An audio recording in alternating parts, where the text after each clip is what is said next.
nombre del Padre, del Hijo y del Espíritu Santo. Amén. Buenos días, buenas tardes, buenas noches, dependiendo de donde quiera que se encuentre. Bienvenido a un programa Yo Creo en la Palabra de Dios. Nuevamente reunidos este día, jueves 13, para hoy ver que Dios nos enseña hoy en su Santísimo Evangelio. Bendita sea María por siempre, que sea bendita por siempre Nuestra Señora. Pidámosle a su Santo Esposo, nuestro Padre Celestial, el Espíritu Santo. ¿Para qué? Para que nos guíe en la obra que Jesús nos ha encomendado. Ven Espíritu Santo, Divino Creador, verdadera fuente de luz, verdadera fuente de sabiduría. Derrame mi intelecto, tu llena luz, disipa de mí la oscuridad que me cubre, la de mi pecado y la de mi ignorancia, y concede una mente penetrante para comprender, una memoria repentiva, un método fácil de aprendizaje, lucidez para aprender y grande abundancia de gracia para expresarme.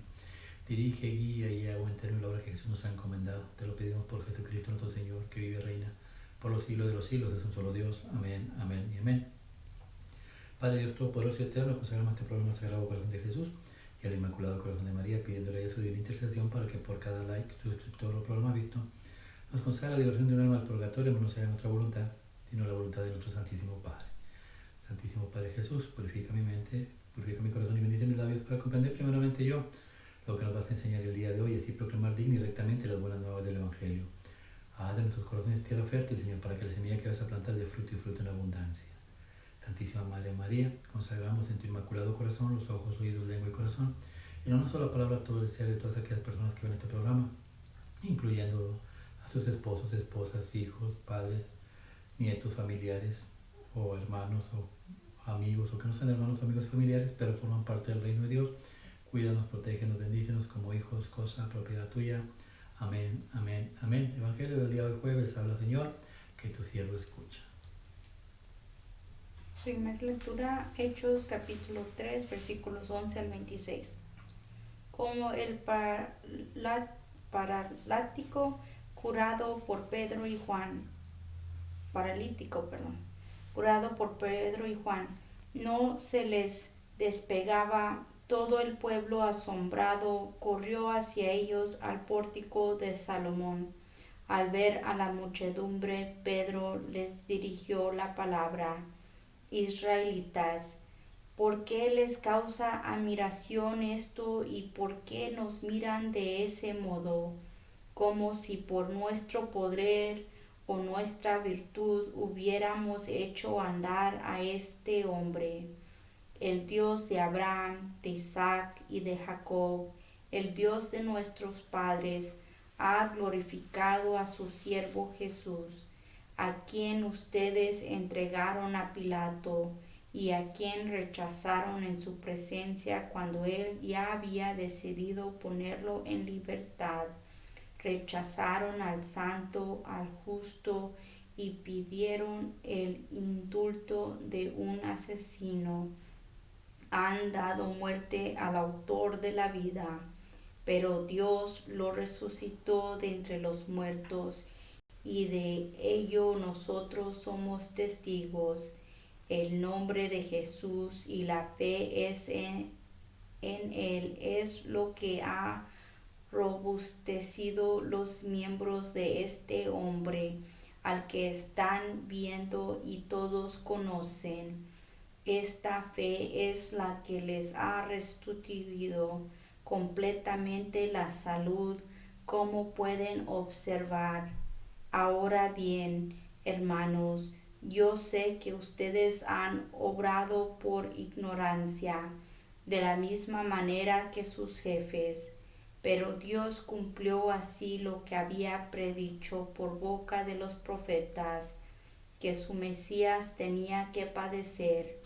Por lo tanto, arrepiéntanse y conviértanse para que se les perdone sus pecados y el Señor les mande el tiempo de la consolación y les envíe de nuevo a Jesús, el Mesías que les estaba destinado, aunque Él tiene que quedarse en el cielo hasta la restauración universal, de la que habló Dios por boca de su profeta desde muy antiguo. En efecto, Moisés dijo: el Señor Dios hará surgir de entre sus hermanos un profeta como yo. Escuchen todo cuanto les diga. Quien no escuche al profeta será expulsado del pueblo. Todos los profetas, a partir de Samuel, anunciaron igualmente estos días. Ustedes son herederos de los profetas y beneficiarios de la alianza que Dios hizo con sus padres, cuando le dijo a Abraham: tu descendencia será fuente de bendición para toda la humanidad. Para ustedes en primer lugar ha resucitado Dios a su siervo y lo ha enviado para bendecirlos y ayudarlos a que cada uno se aparte de sus inquietudes. Palabra de Dios. Te alabamos, Señor. Salmo 8, responsorial. Qué admirable, Señor, es tu poder. Aleluya. Qué admirable es tu poder, Señor. Aleluya. Qué admirable es, Señor y Dios nuestro, tu poder en toda la tierra. Que es el hombre para que de él te acuerdes, ese pobre ser humano para que de él te preocupes. Qué admirable, Señor, es tu poder. Aleluya. Sin embargo, lo hiciste un poquito inferior a los ángeles, lo coronaste de gloria y dignidad, le diste el mando sobre las obras de tus manos y todo lo sometiste bajo sus pies. Qué admirable, Señor, es tu poder. Aleluya. Pusiste a su servicio los rebaños y las manadas, todos los animales salvajes, las aves del cielo y los peces del mar, que recorren los caminos de las aguas. Qué admirable, Señor, es tu poder. Aleluya. Evangelio según San Lucas, capítulo 24, versículos 35 al 48. Cuando los 2 discípulos regresaron de Emmaus y llegaron al sitio donde estaban reunidos los apóstoles, les contaron lo que les había pasado en el camino y cómo habían reconocido a Jesús al partir el pan. Mientras hablaban de esas cosas, se presentó Jesús en medio de ellos y les dijo: la paz esté con ustedes. Ellos, desconcertados y llenos de temor, creían ver un fantasma, pero él les dijo: no teman, soy yo. ¿Por qué se espantan? ¿Por qué surgen dudas en su interior? Miren mis manos y mis pies, soy yo en persona. Tóquenme y convénzanse. Un fantasma no tiene ni carne ni huesos, ¿cómo ven que tengo yo? Y les mostró las manos y los pies. Pero como ellos no acababan de creer de pura alegría y seguían atónitos, les dijo: ¿tienen aquí algo de comer? Le ofrecieron un trozo de pescado asado. Él lo tomó y se puso a comer delante de ellos.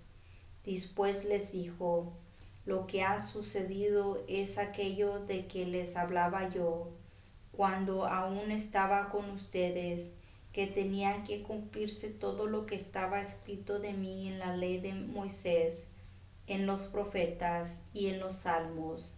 Entonces les abrió el entendimiento para que comprendieran las escrituras, y les dijo: está escrito que el Mesías tenía que padecer y había de resucitar de entre los muertos al tercer día, y que en su nombre se había de predicar a todas las naciones, comenzando por Jerusalén, la necesidad de volverse a Dios para el perdón de los pecados. Ustedes son testigos de esto. Palabra de Dios. Gloria a ti, Señor Jesús.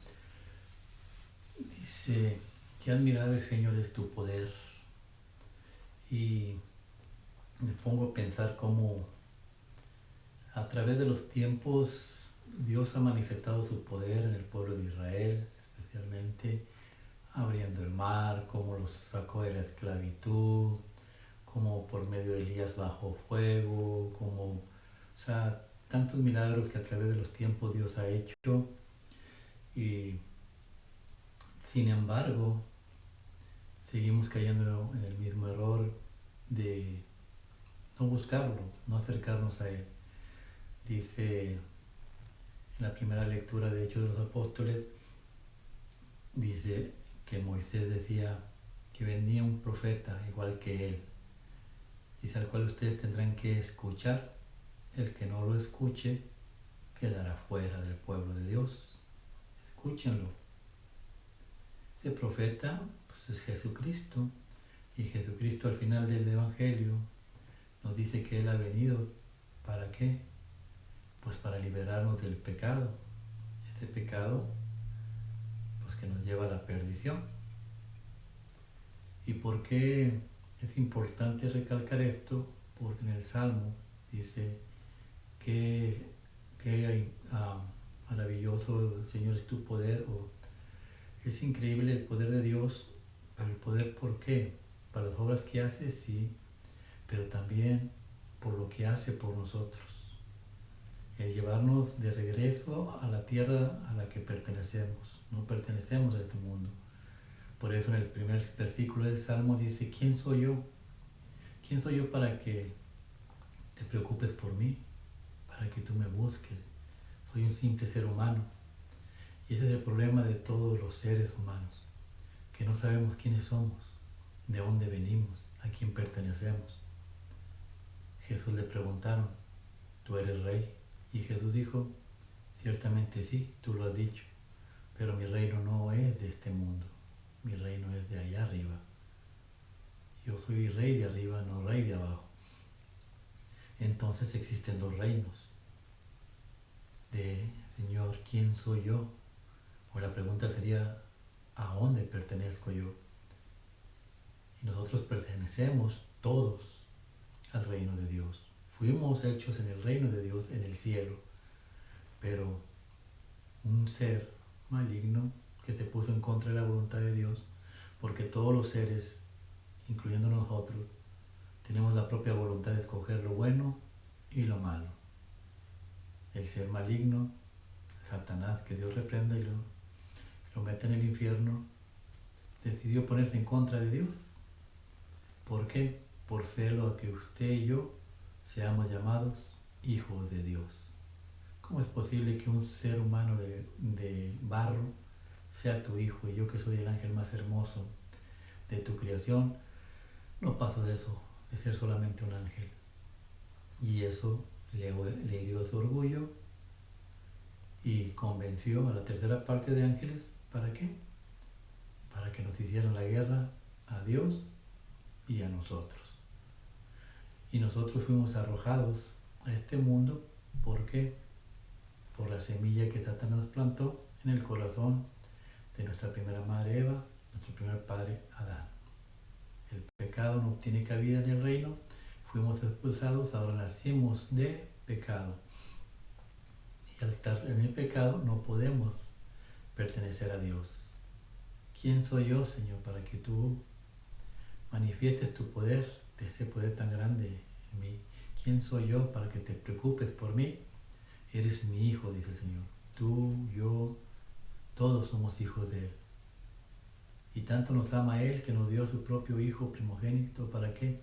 Para que diera la vida por ti y por mí. Mira de qué manera la dio. Dejó su divinidad de Dios y como ser humano entregó la vida completa por ti y por mí. Como dice el Evangelio, ¿para qué? Para el perdón de tus pecados y de los míos. Y para que podamos regresar a Dios. Pero el enemigo no se queda tranquilo y nos va a alejar de Dios. Y la primera manera de alejarnos es, primeramente, quitarnos de nuestra mente que somos hijos de Dios. Ponernos en la mente que lo más importante es lo que está alrededor tuyo. Y nos llena de cosas, tentaciones, para el que le guste el placer, tentaciones de placer, para el que le gusta el oro, tentaciones de riqueza, para el que le gusta pues la mala vida, cualquier tipo de cosa, vicio o cualquier cosa le ofrece Él, de manera que no pienses de dónde vienes y quién eres tú. Y al no pensar, dice Hechos de los Apóstoles, ustedes por ignorancia han matado al Señor, aquel que ha venido para darnos la vida eterna. Ustedes lo crucificaron en un madero, pero yo sé que lo hicieron por ignorancia. Ser ignorante no es una palabra mala. Ignorante quiere decir que desconocíamos que tenemos un Padre que es dueño de todo el universo y que Satanás no es dueño de absolutamente nada. Y que Él nos ha engañado a través de los tiempos, haciéndonos pensar que nosotros no servimos, que nosotros somos lo peor, que nos va a abandonar el marido, que nos va a abandonar la mujer, que los hijos te van a abandonar, tantas cosas o miedos que Él mete de manera que te vayas sumiendo en la tristeza, en el dolor, en el sufrimiento y no recurras a pensar que tú eres hijo de Dios, del grande Dios, del Señor de señores, que es el alfa y el omega, que no hay más arriba de Él, solamente Él. Por eso los discípulos se encontraban con la puerta cerrada, a pesar de que conocieron a Cristo. Pero los dardos del enemigo les impedía recordar las palabras de Dios, esas palabras de aliento. ¿Y qué hacían? Se escondían. Y al estar escondidos no podían llevar a cabo el propósito de la vida, el propósito que Dios les había dado. Vayan y prediquen la palabra, vayan y revienten las cadenas que están atando a todo el pueblo, vayan y traigan paz. Cristo se presenta diciendo, la paz del Señor esté con ustedes. Es que eso es lo que nos falta en la vida. ¿Y cómo podemos obtener la paz? Primeramente, dice Hechos de los Apóstoles, renuncien a todo eso malo que hemos hecho en contra de Dios y arrepentámonos. En pocas palabras, confesémonos, vayamos a la confesión. Al lado de Pedro y de Juan estaba ese paralítico. La parálisis representa el pecado, lo dijimos ayer, representa el pecado, y el pecado le impedía entrar al templo. El templo es el reino de Dios. ¿Por qué no podía entrar? Porque el diablo lo tenía en el piso, no podía hacer más nada. Pero cuando Dios, Cristo nuestro Señor, deja a su iglesia, a sus sacerdotes, Él encontró la libertad. Y al encontrar la libertad, encontró paz, gozo, felicidad, y por eso no se separaba de los discípulos, de la iglesia, permanecía junto con ella. Y el enemigo quería encadenar esta palabra. Pero para que Pedro y Juan llegaran a este momento, Jesús tuvo que ir frente a ellos y decirles, la paz del Señor esté con ustedes. ¿Y cómo le da la paz el Señor? Primeramente, los lleva por medio de las Sagradas Escrituras a mencionarles todo lo que tenía que pasar Él. Y las Sagradas Escrituras nos enseñan a nosotros quién es Dios Padre, quién es Dios Hijo, quién es Dios Espíritu Santo y quiénes somos nosotros. Pero si no estudiamos, ¿cómo vamos a tener paz en el corazón? Nuestro corazón va a estar tribulado con tantas necesidades de este mundo, como lo era lo de Marta. Y después los llevó a la mesa.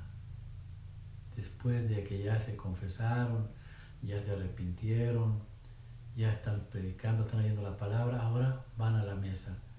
Cristo toda esta semana nos está llevando a la mesa. Los discípulos de Maús estaban platicando eso antes de que Jesús llegara. Estaban platicando de cómo habían reconocido a Cristo. ¿En dónde? En la mesa. La Santa Eucaristía, en la Santa Iglesia. Por eso en la Iglesia siempre empezamos, o el Padre empieza diciendo, la paz del Señor esté con ustedes. Porque usted no puede recibir a Dios si no está en paz. ¿Y cómo empezamos con la paz? Yo confieso ante Dios Todopoderoso, confesando nuestros pecados, y después, Señor, ten piedad. Cristo, ten piedad. Pedimos piedad a Dios. ¿Para qué? Para que después venga gloria y se manifieste Dios en nosotros. Así tenemos la paz. Pero necesitamos también el alimento que nos da la fuerza, que fortalece el espíritu y debilita la carne. Jesús les pregunta, ¿tienen algo que comer? Estaban exactamente donde Jesús instituyó la Santa Eucaristía. Y Jesús siempre nos va a llevar a la mesa, porque desde Génesis hasta Apocalipsis, Jesús nos alimenta siempre con su santísimo cuerpo. Por eso Hechos de los Apóstoles, si usted regresa el video, dice en Hechos de los Apóstoles, Dios dice, arrepiéntanse de sus pecados para que Dios Padre les envíe a Jesús. Pero Jesús no puede volver, dice, hasta que se cumpla todos los tiempos, todo. Entonces, ¿cómo nos va a mandar a Jesús? Por medio de la Santa Eucaristía. Por eso Cristo dejó su cuerpo y su sangre. Esto es mi cuerpo y esto es mi sangre. ¿Para qué? Para en el tiempo que me tarde en regresar, ustedes se alimenten de mí. ¿Y quién le da vida a ese cuerpo y a esa sangre? El mismo que le dio vida a él en el vientre de su Santísima Madre, la Virgen María, el Espíritu Santo. Por eso dice, llegará el tiempo de la consolación, y Jesús le dice en las Escrituras, necesito irme para que mi Padre les mande el Consolador, que es el Espíritu Santo. Por eso cuando el sacerdote está con el pan y el vino lo está consagrando, dice, santo eres en verdad, Señor, fuente de toda santidad. Por eso te pedimos que santifiques estos dones por medio de la efusión de tu Espíritu, de manera que se conviertan para nosotros en el cuerpo y la sangre de nuestro Señor Jesucristo, que un día antes de su pasión voluntariamente aceptada, tomó el pan y dándote gracias lo pasó a sus discípulos diciendo, tomar, comer todo de él, esto es mi cuerpo que será entregado por ustedes. De la misma manera tomó el cáliz, lo bendijo, lo pasó a sus discípulos diciendo, tomar y beber todo de él, porque este es el cáliz de mi sangre, sangre de la nueva alianza, alianza eterna, que será derramada por ustedes y por muchos para el perdón de los pecados. El Evangelio terminó, ha mandado a su Hijo para que nos perdone los pecados. Y Moisés nos dice, vendrá un profeta igual que yo, háganle caso. Que así sea. Que la gracia del Padre, el amor del Hijo y el Espíritu Santo los acompañe mañana y siempre. El manto de la Santísima Virgen los cubra. Oremos, Padre Dios Todopoderoso Eterno, gracias por nuestra misericordia y amor. Gracias, Señor, porque se manifiesta tu poder en nosotros al habernos sacado de esa parálisis, Señor. Eso que nos impedía acercarnos a ti, eso que nos impedía estar dentro de tu Santa Iglesia, Señor. Oramos y rezamos por todos aquellos que desgraciadamente, Señor, aunque van a tu iglesia, no quieren recibir los sacramentos y no quieren recibir tu bendito cuerpo y tu bendita sangre. Señor, ten misericordia de todos ellos. Te pedimos por los que por ignorancia, Señor, se han alejado de ti, de tu Santa Iglesia. Ten compasión de ellos, dando la sabiduría y la inteligencia a todos los que estamos viendo, Señor, para poder llevar a cabo la obra que nos has encomendado a tus apóstoles, a tus sacerdotes, a tus religiosas y a tus laicos. Vayan y prediquen y den testimonio de lo que el Señor ha hecho con nosotros. Vayamos y salgamos y manifestemos el poder de Dios. Para Dios no hay imposibles. Para Dios no hay imposibles. Allá afuera hay mucha gente que se está muriendo porque sufre. ¿Sufre por qué? Porque no conocen a nuestro Señor. Aleluya, el Señor resucitó. Señor, qué tan grande es tu santo poder. Bendícenos en el nombre del Padre, del Hijo y del Espíritu Santo. Amén. Y que nunca se aparte tu presencia de nosotros. Que así sea.